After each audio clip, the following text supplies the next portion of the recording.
Hello everyone, welcome to English classes by Anita.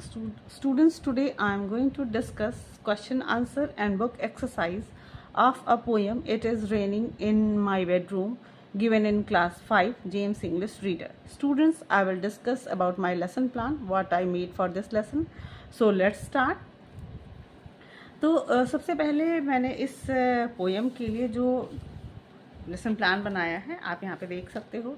तो सबसे पहले मैं हमेशा एज यूजुअल डिफ़िकल्ट वर्ड्स देती हूँ। तो it is raining in my bedroom, इसके लिए मैंने डिफ़िकल्ट वर्ड्स दिया है 10 दिया है। तो सबसे पहले इसके बारे में बात करेंगे, फिर वर्ड्स मीनिंग, फिर MCQs, question answer and after that all the book exercise what is given in the book. So let's start. Number 1 sprung, SPRUNG sprung, यानी कि जो मेरा पहला डिफ़िकल्ट वर्ड है वो स्प्रंग है। नंबर 2 है mould, MOLD mould. And number 3 है सॉगी, SOGGY सॉगी। नंबर 4 है लीक, LEAK लीक। नंबर 5 है ग्रिम, GRIM ग्रिम। नंबर 6 है सलमन, SALMON सलमन। नंबर 7 है स्पाउनिंग, SPAWNING। नंबर 8 है कैनोई, CANOE कैनोई। नंबर 9 है plumber, PLUMBER plumber. And number 10 है swim, SWIM swim. तो ये रहा मेरा डिफ़िकल्ट वर्ड्स। अब हम चलते हैं, डिस्कस करेंगे वर्ड मीनिंग जो मैंने इस लेसन के लिए दिया है। तो I have given 6 words meaning. So first word is soggy, SOGGY soggy. Soggy means होता है वेट एंड सॉफ्ट, यानी कि नमी पकड़ा हुआ, मतलब गीला और मुलायम। Grim, GRIM grim, grim means होता है ग्लूमी या हार्श, ग्लूमी मतलब उदास। Spawning, SPAWNING spawning. Laying, eggs या ब्रीडिंग, यानी कि मतलब अंडे देना या ब्रीडिंग मतलब बच्चे देना या जो भी है। Leak, LEAK leak, leak means होता है सीप या ड्रिप, मतलब कोई चीज़ टपकना। Splashing, SPLASHING splashing, splashing means होता है स्पैटर, यानी कि उस पर छपकी मारना। Mould, MOLD mould, mould means होता है ह्यूमिड कंडीशन, यानी कि जो नमी वाली जो स्थिति बन जाती है उसी को हम कहते हैं ह्यूमिड। चलिए answer the following question, discuss करते हैं आंसर द फॉलोइंग क्वेश्चन के बारे में। तो सबसे पहले हम बात करेंगे why did it continue to pour down in the poet's room. तो सबसे पहला जो मेरा क्वेश्चन है, why did it continue to pour down in the poet's room, यानी कि ऐसा क्यों हो रहा है कि लगातार जो पोएट है, कवि है, उसके रूम में पानी लगातार पोर हो रहा है, गिर रहा है। The water was leaking from the neighbours house into the poet's bedroom. तो वाटर वॉज लीकिंग, यानी कि पानी कहीं से टपक रहा है, फ्रॉम द नेबर्स, यानी कि किसी के पड़ोसी के घर से, किसी पड़ोसी मतलब जो पोएट हैं उनके पड़ोसी के घर से, कहीं से भी जो पानी टपक रहा है वो पोएट के बेडरूम में हो टपक रहा है।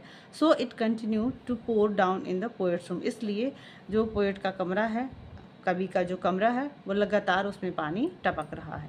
Why did the poet's bed grow mould, अब जो पोएट का जो बेड है, बिस्तर है, वो मोल्ड क्यों हो गया है, नमी मतलब नम वाला नमी क्यों पकड़ लिया है।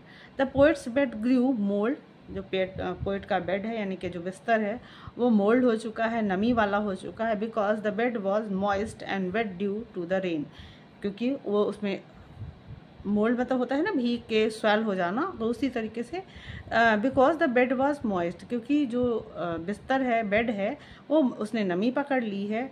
And wet due to the rain, बारिश की वजह से वो भीग चुका है। Why does the poet want a submarine, अब पोएट को सबमरीन क्यों चाहिए, सबमरीन मतलब होता है पानी वाली जहाज, वो क्यों चाहिए। The poet wants a submarine, अब पोएट को सबमरीन चाहिए।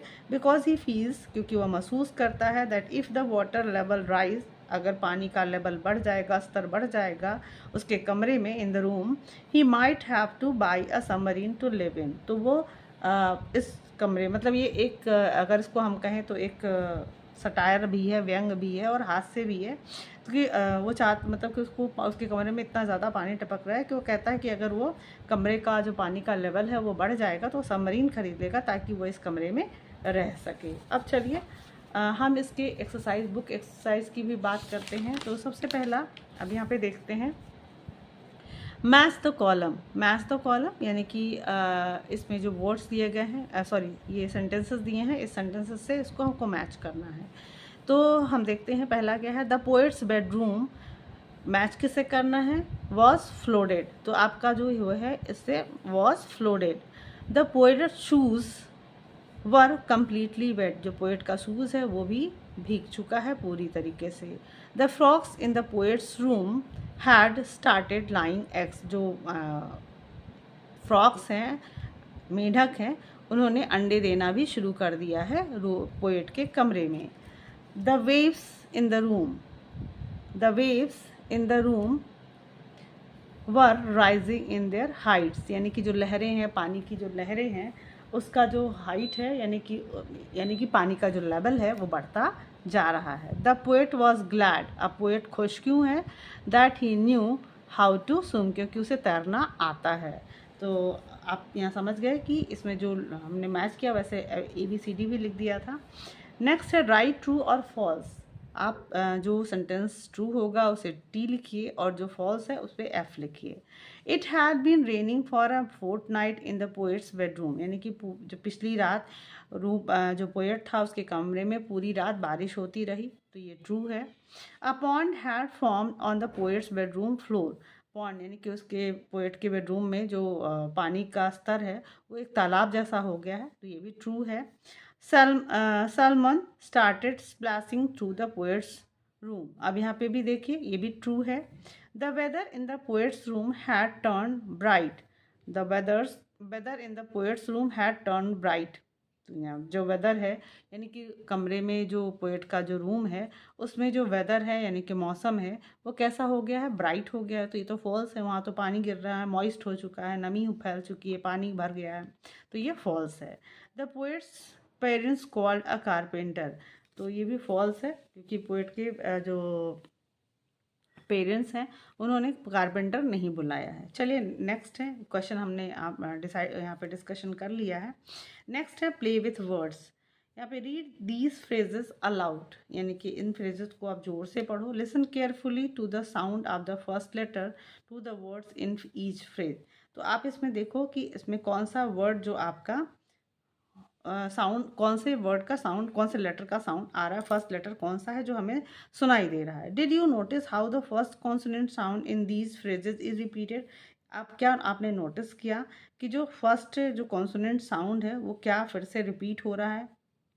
चलिए add a word into each of these words so that both the words in each phrases have the same consonant sound at the beginning. जैसे यहाँ पे है salmon splashing, rising rapidly, तो R repeat हुआ है, यहाँ पे S repeat हुआ। इसी तरीके से आपको इस वर्ड जो यहाँ पे वर्ड्स दिए गए हैं आपको एक उसी साउंड से रिलेटेड कोई दूसरा वर्ड भी आपको लिखना है। तो यहाँ पे बेडरूम था जैसे कि आपकी बुक में दिया हुआ है, तो ये हो जाएगा beautiful sorry beautiful bedroom. Cute cat जो मैंने लिखा है। फिर यहाँ पे होगा parents, pick parents, tall tree.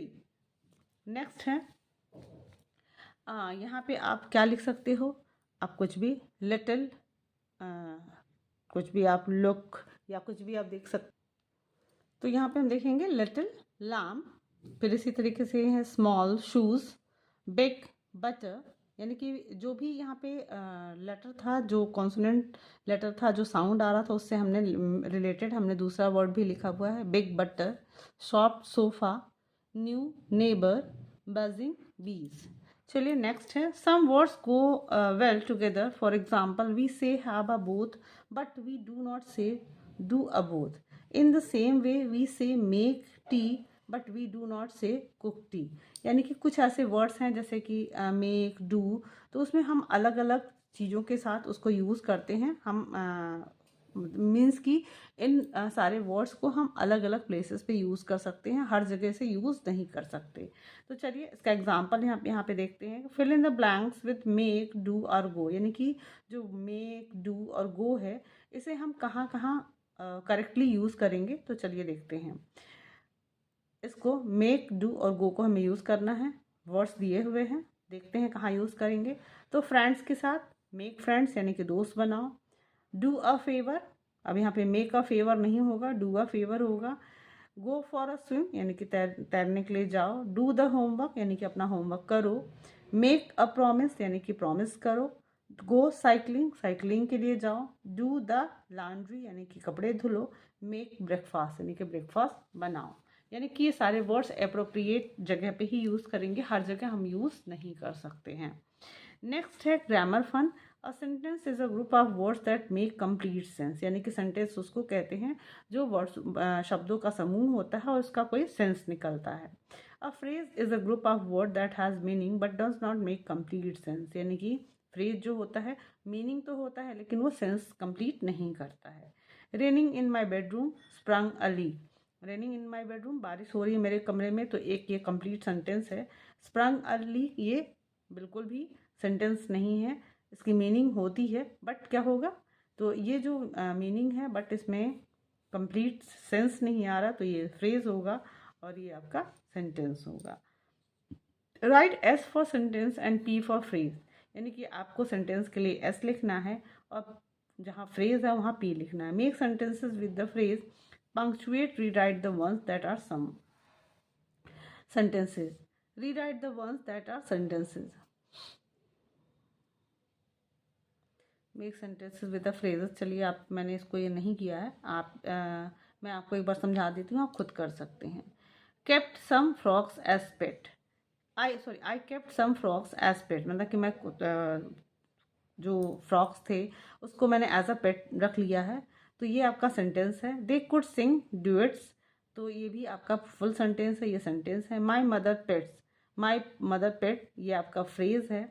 Played guitar and drum ये भी फ्रेज है। यहाँ पे the pets form a band ये आपका सेंटेंस है। क्रिएटेड लॉट्स ऑफ म्यूजिक ये आपका फ्रेज है। Travel all around this is also phrase. They even road songs यानी ये आपका सेंटेंस है। लाइक्ड बाई ऑल ये आपका फ्रेज है। सून माई पेट्स वर मिलेनियर्स, तो ये भी आपका सेंटेंस है।